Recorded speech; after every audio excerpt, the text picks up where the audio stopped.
Thank you for following us so far in this series on healing from church hurt. Today is the 6th video in this journey. Healing is a journey, and it matters because at some point, hurt might lead you to a question like, do I go back? After you stepped back, after you faced the pain, after you gave yourself permission to heal, something came back. A quiet hunger. For something real, for community, for belonging, for a place where your faith can actually grow. Now, people around you are saying, maybe it's time to go back to church. And part of you agrees.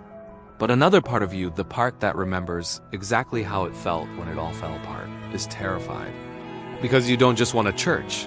You've had a church. You want the right one that is actually healthy, one that is actually safe, one where you can be honest without being managed, where you can grow without performing, where you can belong without losing yourself. But how do you find that? How do you walk back into something that wounded you before? That is what I want to talk about today. Not a checklist. Not a set of rules, but a real, honest guide. The first thing you need to do, stop looking for a church that feels good. Start looking for a church that is good. This is the most important shift you can make. Because a church that feels good might just be good at making you feel welcome initially. Warm greetings, excellent music, a polished sermon. None of that is bad, but feelings are not the same as culture. A great first impression is not the same as a healthy environment. This time, go deeper than the feeling. Look for the culture. The second thing, ask the questions most people are too polite to ask. Before you commit, before you plug in, ask questions. Ask, how does this church handle conflict? What happens when a leader fails? Is there a process of accountability? Ask, how are people supported during difficulty? Is there space for people who are still in the middle of their healing journey? Pay attention to how they say it. A healthy church welcomes those questions. An unhealthy one gets uncomfortable when you ask.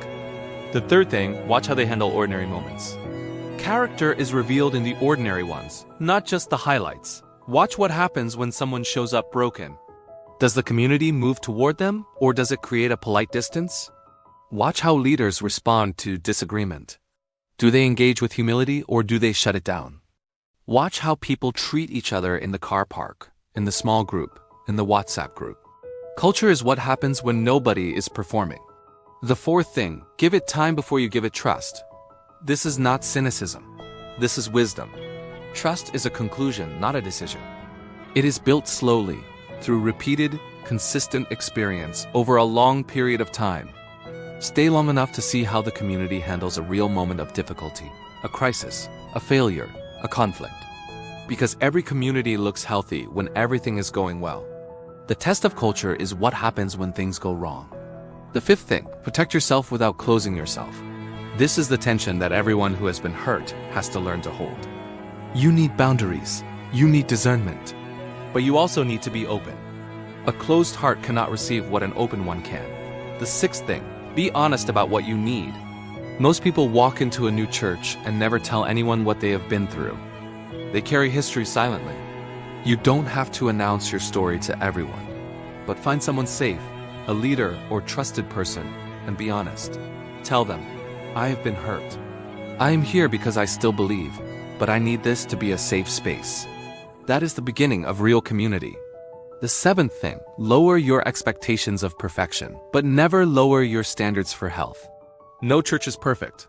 Every community has blind spots. That is not a red flag. That is just humanity. The question is this church honest? Does it acknowledge its failures?